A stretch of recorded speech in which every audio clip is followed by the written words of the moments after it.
So, Sunday in a game against the enemy, Tottenham come to Stamford Bridge for our first home game of the season, and a lot of people are tipping Spurs to actually finish above Chelsea because of the additions that they've made in the transfer market, but more to the point because they got, at last, they finally found themselves with a first-class manager, our ex-manager, Antonio Conte. For a lot of Chelsea supporters, this is the game of the season. For a lot of Tottenham fans, it's their game too. They hate us, a lot of their supporters, more than Arsenal. Arsenal is more of a geographical sort of thing, although I will give Tottenham their dues. North London was always theirs before Arsenal moved in from Woolwich. But this game on Sunday is massive because, as I say, a lot of people are predicting Spurs to finish above us, and it's a game where it's going to be a terrific atmosphere. It always is against Tottenham. It's always a bit spicy outside. There's always incidents, no matter what. This particular game has got everything, absolutely everything. For a lot of people, Spurs are further ahead in terms of their preparation regarding the season. We're still trying to build and trying to get us exactly where we want to be. But it's Tottenham, and our record against them is incredible. Why is it that we hate them so much? Why is it in our DNA, you know, from father to son? No matter what it is, this is the one game. Tottenham away. Love it, the expression, Tottenham, just in general. Why is it the way it is?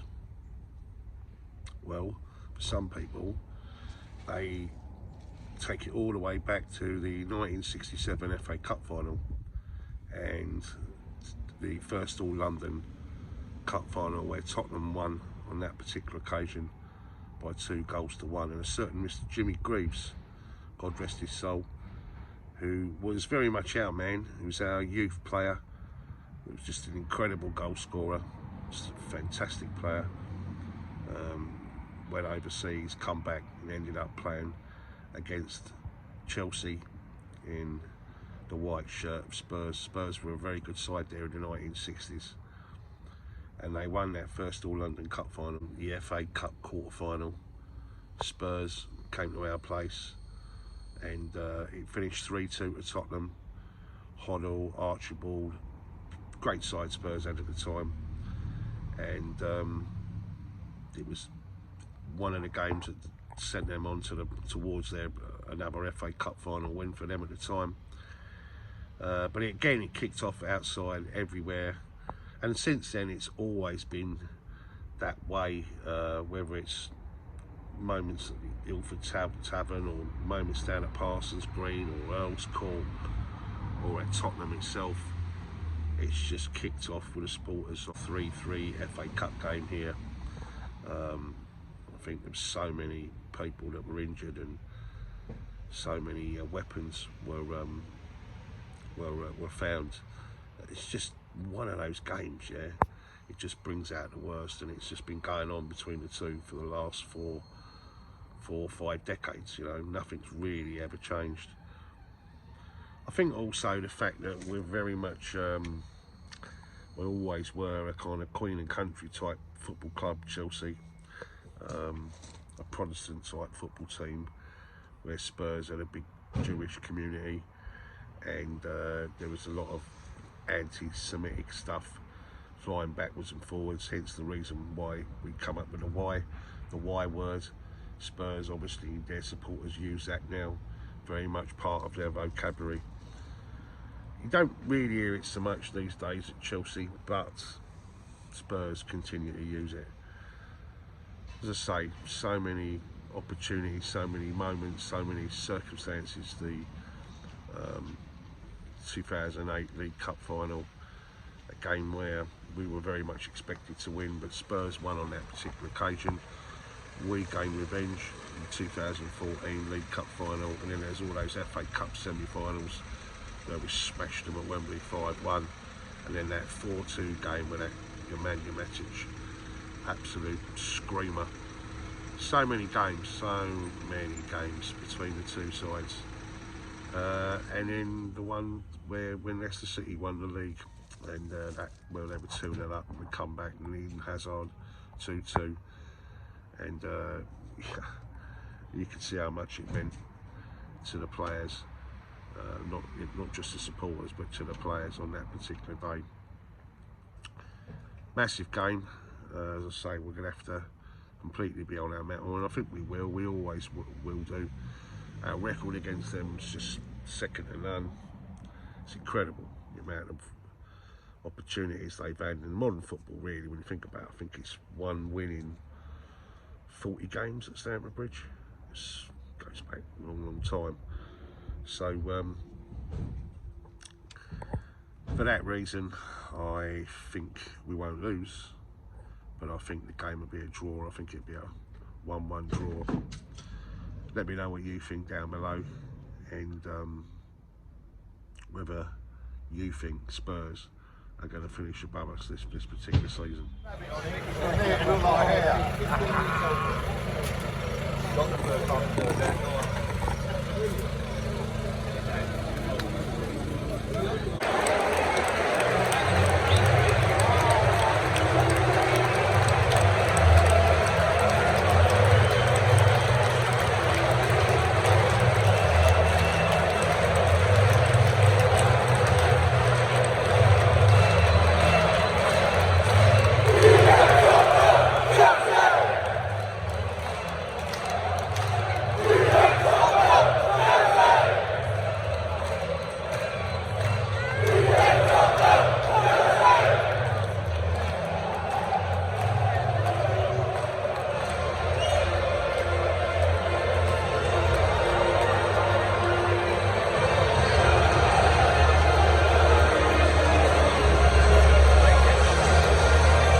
Well, it's the morning after the day before, and a chance to reflect on the performance and the day.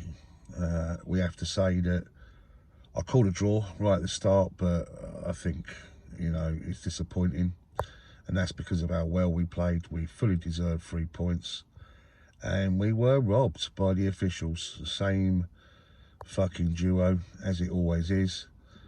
And it's rather interesting hearing Thomas Tuchel's comments after the game, naming and shaming, saying that the players are fully aware of it. We know that the stadium is. We know there's a petition running right now with, last time I looked, nearly 70,000 signatures saying that he shouldn't referee or officiate anything to do with Chelsea. And I think it's beyond reasonable doubt now that it's not like it's a few decisions here and there. It's a few moments in time where perhaps we're just getting a bit carried away as football supporters, looking at it from our own selfish perspectives. This, without a shadow of a doubt, is almost like a vendetta now, and you know what's going to happen before it happens, and of course it never disappoints. Both of the Tottenham goals yesterday were completely and utter suspect. Let's be totally honest. And Tottenham shouldn't have got that equaliser, because the player should have been sent off. Since when was pulling hair? And how can they not look at it through VAR and make that decision? I mean, what is the fucking point of VAR? It is now beyond the pale in terms of corruption. Basically, it's in the hands of people where they can do whatever they want to fucking do. And we were denied 3 points, denied a victory against Tottenham, and it's rather sickening watching their supporters at the end, who, by the way, were absolutely fucking useless at Stamford Bridge yesterday. I thought our supporters were absolutely fantastic. Best atmosphere for a long time. I can't remember the last time an atmosphere like that at Stamford Bridge. All four sides played a massive part. And fair play to everyone that turned up. I just thought Tottenham were weak as supporters yesterday, made no noise whatsoever. And I think that's a testimony to the way we played. I think we were absolutely superb on the day. High press, high tempo. We were turning over everything. Fantastic goal.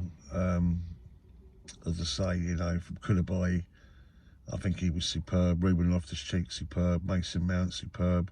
Sterling, superb. You know, Thiago Silva, superb. I thought Kai Havertz looked good. I just thought we were great all over the park. And, you know, I think everyone could. Cucurella, you know, fantastic, just brilliant, you know. And I think we probably shocked everyone there because, as I say, you know, all these people tipping Arsenal and tipping Spurs. Why? I do not know. I've got no idea fucking why that was the case. Just total lack of respect, as it always is with Chelsea. You know, it just, everyone seems to get away with everything, and we always seem to be the ones that, I don't know, get pulled up on everything, you know. Massive respect to Todd Bowley and all the improvements that he's made at Stamford Bridge. You know, it was very, very noticeable. Lots and lots of little things that make the difference. And I guess we have to move on from this one, guys. It is rather sickening because we, as I say, should be on 6 points right now. But it is what it fucking is. Lack of class. I'm not being funny. It's someone who actually I've always had a little bit of respect for, Antonio Conte. But I have to say, the way he went about everything, putting out those, was it on Instagram? I don't know if it was Instagram or Twitter. But, you know, there's no fucking need for that. And no need for the shenanigans either. Lost a lot of respect for him there, actually. Where I thought up until this point, he'd handled himself in a rather dignified manner when it came to his former club, Chelsea. But he's definitely one of them now. There's no two ways about that. And I have to say that Thomas Tuchel now will probably end up with a massive fine because you can't fucking criticise what can't be criticised. And we have to support him as a manager because he is Chelsea. No two ways about it. Listen, guys, 2-2, a draw. So what? It's only 2 games in. They all celebrated Tottenham. Yeah, players, yeah, you know, sort of totally over the top at the end. Their celebrations, you know, it was almost like they'd won the Champions League, which of course they never will. And I don't know, guys. As I say, it was rather sickening, especially their fucking supporters walking down the road, you know, the Fulham Road after the game yesterday. Just usual fucking same old shit from them. But there you go. It is what it is. I think all those people out there, those pundits especially, and supporters of other clubs that seem to be writing us off, I think maybe they might need to re-question or re-evaluate things, because I think yesterday we showed the world that there's a massive class differential. There's a big gap between us and the ones that they're tipping to finish above us. Tottenham, I don't fucking think so. I think we were totally superior in every single aspect, you know. But there you go, guys. It is what it is. Much love to you all out there. And I'll speak to you all soon. And we move on to the next game, and it's the Dirty Leeds at Ellen Road.